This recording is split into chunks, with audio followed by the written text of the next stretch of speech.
My son chose his stepfather, so I stopped saving him. After divorce, I kept rescuing my son financially while his stepfather took credit. When my son publicly rejected me, I finally stepped back, forcing him to confront the truth. When my son told me he'd rather have his stepfather in his life than me, something inside me quietly broke, the part that had always believed love was enough. I remember the exact moment. I was standing in the kitchen, the smell of burnt toast still clinging to the air, the kettle whistling softly in the background, and I heard him laugh at something his stepfather had said. My son, my own boy, turned to me with that forced smile and said, almost like he'd rehearsed it, "Thanks for everything, Dad, but I think I'm good now." And that was it. No, I love you, no hesitation, just good now. I should have walked away that day, but I didn't. I had been his safety net for years. Long after the divorce, I paid his tuition, covered his rent when jobs fell through, lent him my car for road trips he'd never asked me to join. And through it all, I thought my efforts were invisible only in the sense that a parent doesn't look for applause until the truth hits you hard. He was watching someone else take credit. Life before this had been ordinary in its own gentle way. My mornings began with the same ritual, sunlight spilling across the kitchen table, the aroma of strong coffee mixing with the faintly burnt edges of toast, my cat brushing against my leg as if to remind me I wasn't alone. My ex-wife had left years ago, taking half the house and the happier half of my memories, but leaving me with him, my son, Alex, and a lifetime of quiet Sunday dinners and baseball games in the backyard. I'd never known my life without him. After the divorce, things were fragile at first. I watched Alex grow, balancing school, soccer, and later college. Every parent-teacher conference, every hospital visit for a scraped knee, I was there. Every phone call in the middle of the night, every "Dad, I need help with rent" text, I answered. Not because I had to, but because I loved him. And then Mark appeared, his stepfather. I won't lie, Mark was charming. He had this easy smile, the kind that made everyone in the room feel like they were the only person in the world. Alex liked him. He liked him a lot. And slowly, over the months, I noticed the shift. Small at first, a laugh that sounded just a little too intimate when Mark said something, a shrug that wasn't meant for me anymore. I tried to ignore it. Maybe I was overreacting. Maybe I was imagining the way Mark took credit for things I had done. The car I co-signed for Alex's first job, the tuition I covered while Mark helped him figure out a budget. But the feeling didn't go away, a gnawing sense in my chest that I was no longer essential. I remember the night it became undeniable. Alex had invited Mark over for dinner. I set the table carefully, white plates, folded napkins, the candles lit just so. I cooked his favorite, roast chicken with rosemary, mashed potatoes, and the little caramelized carrots he always pretended not to like but secretly loved. Mark arrived first. He carried wine, laughed at jokes I hadn't even made, and somehow, effortlessly, slid into the role I had spent years shaping. Alex hung on every word. When I tried to talk about college or future plans, Mark nodded, finished my sentences, and Alex's gaze followed him, not me. I didn't yell. I didn't storm out. I just sat there, knife and fork in hand, feeling invisible. And later, when Alex said that line, "Thanks for everything, Dad, but I think I'm good now," it didn't sting as much as it froze me. My hands trembled slightly as I reached for my wine glass. I couldn't even feel angry, only this quiet, hollow ache. It's strange how betrayal sometimes arrives wrapped in mundane gestures. A borrowed car, a shared joke, a smile at the wrong moment. And yet, even in that ache, a part of me clung to hope. Hope that he'd remember me, that the boy who used to fall asleep on my chest during thunderstorms would somehow see through the charm, see through Mark, and remember who had always been there. But deep down, a seed of realization was taking root. Maybe love wasn't enough. Maybe being there for someone, financially, emotionally, endlessly, wasn't going to guarantee they'd choose you when it counted. I didn't know then that the choice Alex made that night, to side with Mark, to publicly reject me, would force me into a decision of my own, a decision I had avoided for too long, one that would change our lives forever. The question that haunted me as I washed the dishes in silence was simple, yet terrifying. How do you stop saving someone who refuses to be saved? After that night, I started noticing things I hadn't before. Little inconsistencies in Alex's stories, excuses that didn't sit right. It began with money. I'd transfer rent to his account, and Mark would suddenly offer to cover it, boasting about how he saved the day. At first, I brushed it off. Maybe it was just generosity. But the way Alex beamed at him, the way he said, "Thanks, Mark, you're the best," left a bitter taste. Then came the invitations. Family dinners, birthdays, holidays. Mark suddenly became the center. Alex would text me almost apologetically, "Hey Dad, Mark's taking me to dinner tonight. Hope that's okay." It wasn't a question. It was a statement. And every time, my chest tightened like the air had been squeezed out of me. I tried to tell myself it was normal. He was growing up. He had a new father figure in his life. But the truth was harder to swallow. I had spent years building a bond with him, teaching him the little things, how to grill a steak, how to change a tire, how to manage a budget. And now Mark was rewriting the script. It was subtle at first, a comment here, a joke there. "Oh, you'd never understand this, Dad," Alex said once,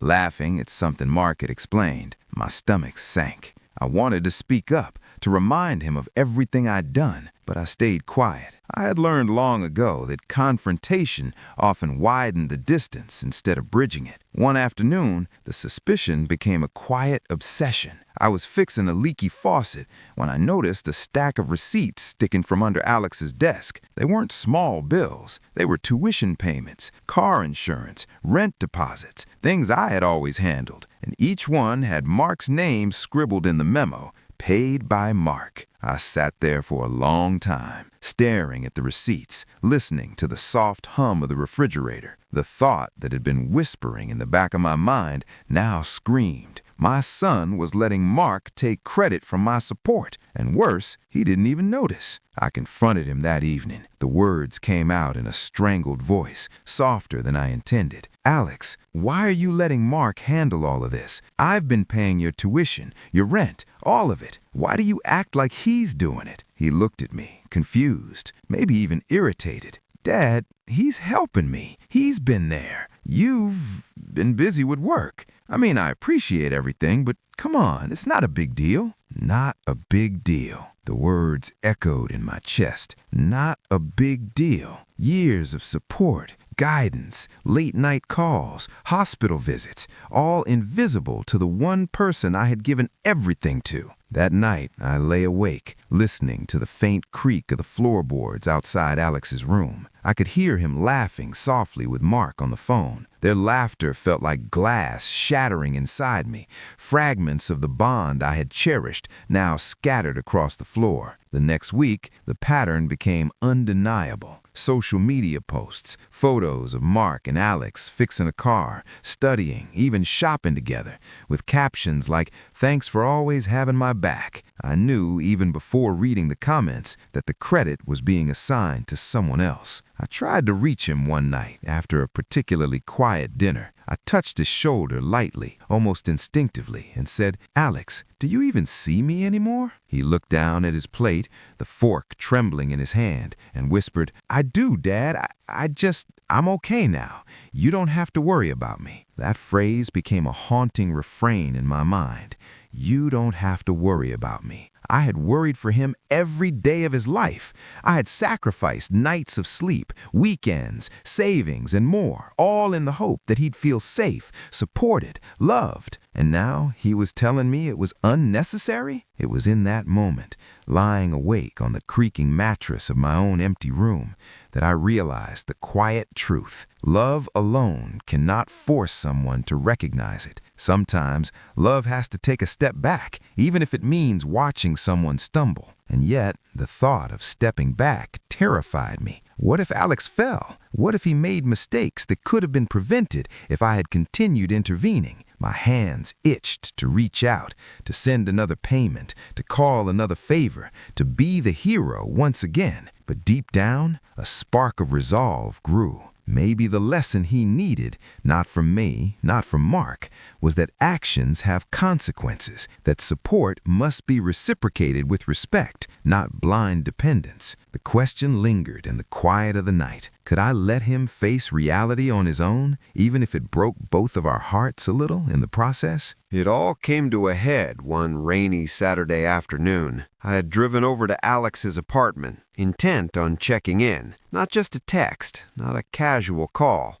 and I could feel a tightening in my chest, a premonition of the conversation I didn't want, but somehow knew was coming. The door swung open before I could even knock. Mark stood there first, grinning, holding a bag of takeout. "Hey, Dad," he said smoothly. "Just in time. We were about to dig in." Alex appeared behind him, hair damp from the rain, cheeks flushed.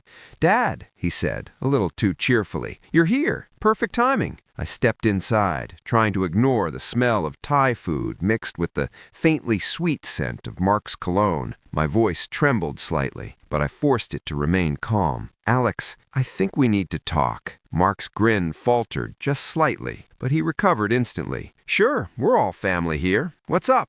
I followed Alex to the living room, noticing the photos on the wall. Mark and Alex at a baseball game. Mark and Alex at a graduation. Mark and Alex cooking in the kitchen. Not a single photo of me. Not one. I dropped into the armchair across from him. "I've been supporting you for years," I said quietly, trying to keep the edge of anger from my voice. "School, rent, your car, every time you needed me, I was there. And yet, I watch you give him the credit for everything. Do you even see what you're doing?" Alex's face fell, but not with shame, with frustration. "Dad, I do see it.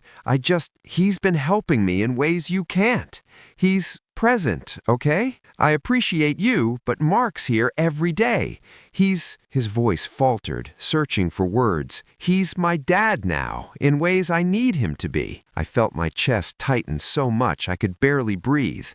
"Your dad is the one who stayed up all night with you when you had the flu, the one who watched you flounder through calculus, the one who co-signed your first apartment, and now you're telling me I'm not enough?"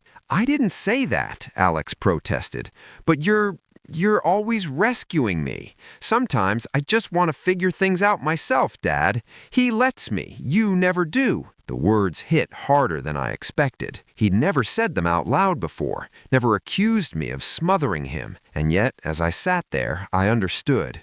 All my years of support, my constant interventions, my attempts to protect him, had built a wall between us. My love, as fierce as it was, had become something he felt he needed to escape from.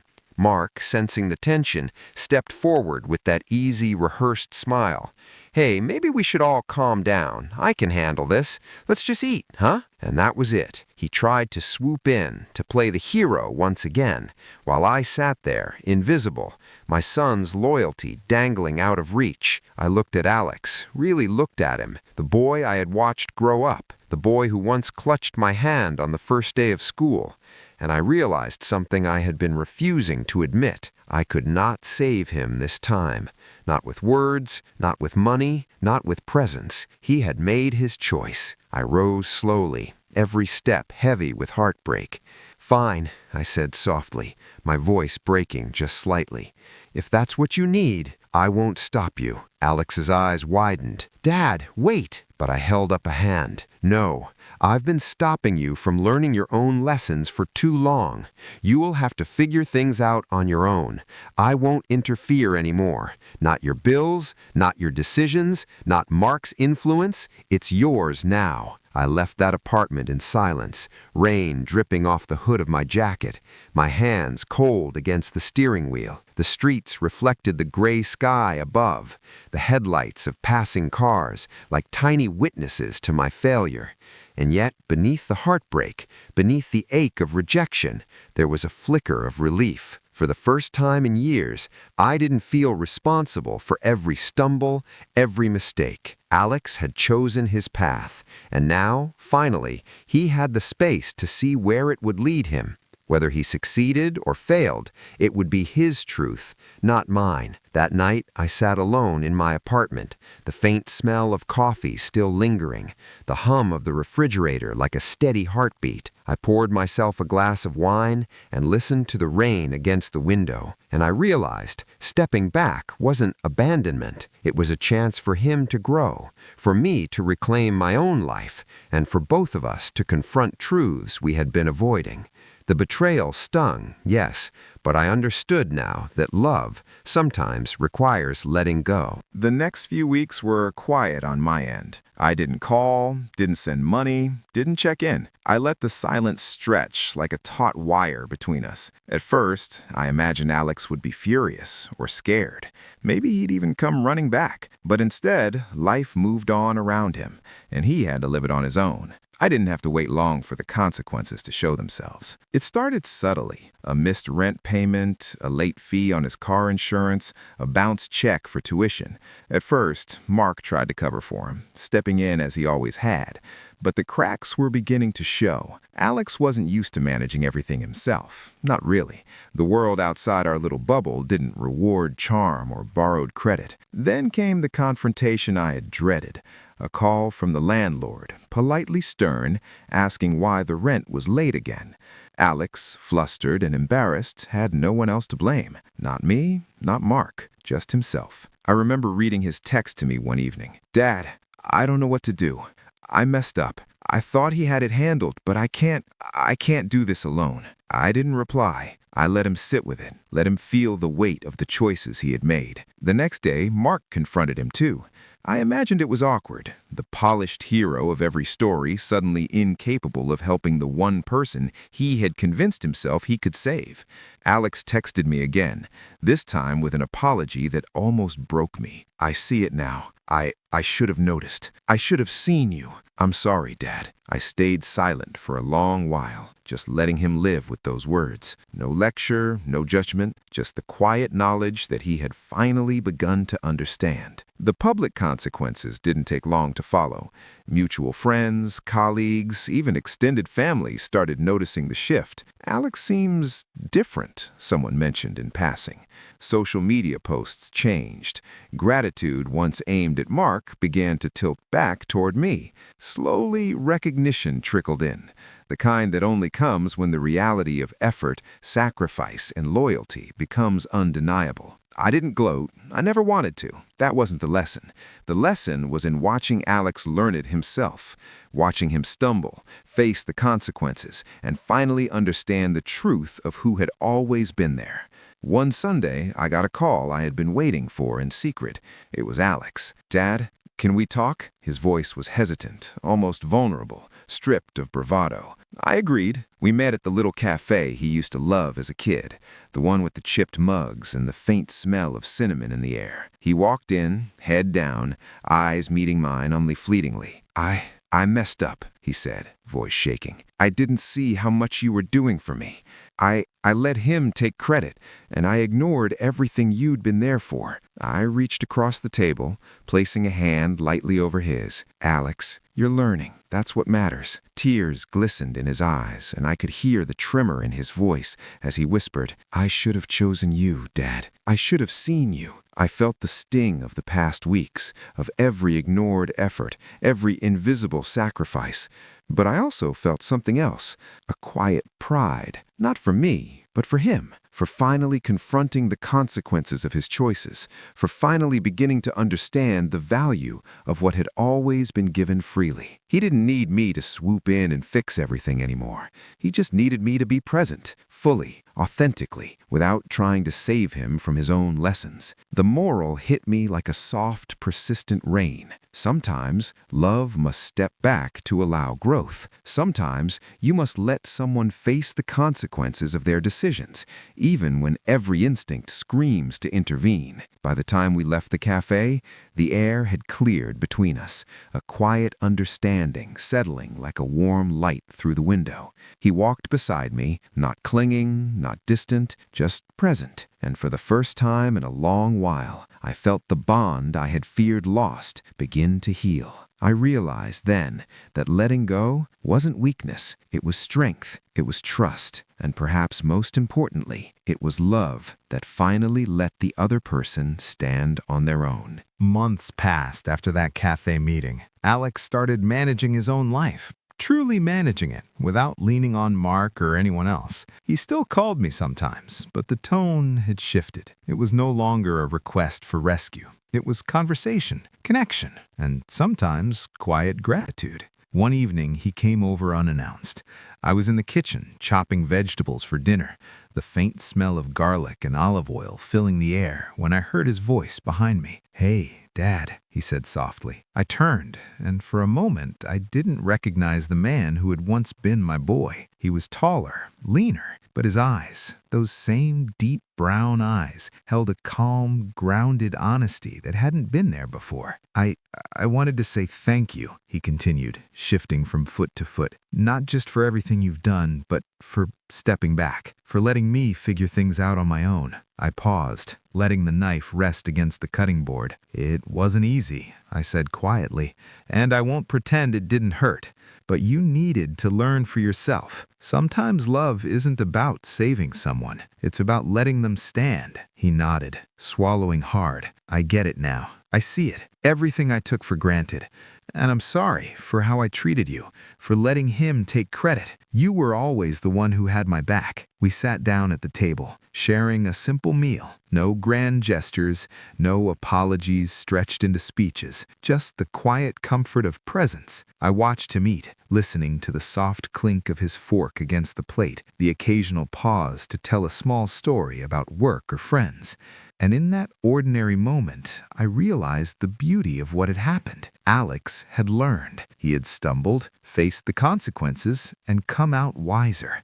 And I had learned too that the depth of love is not measured by how much you save someone, but by how gracefully you let them grow. Over the next few months, we rebuilt our relationship, not through rescuing, but through shared experiences and quiet understanding. We cooked together, went to baseball games again, and sometimes just sat in silence, listening to the world. And each time, I felt a little more healed, a little more at peace. One afternoon, Alex said something that stayed with me. "Dad, I think I understand now. You let me fall so I could learn to fly." I smiled, a lump in my throat. Maybe, or maybe I just stopped carrying you so you could carry yourself. Either way, you're learning, and that's what matters. There were still moments of tension, moments when the old ache of rejection crept back, like a shadow at the edge of a sunny room.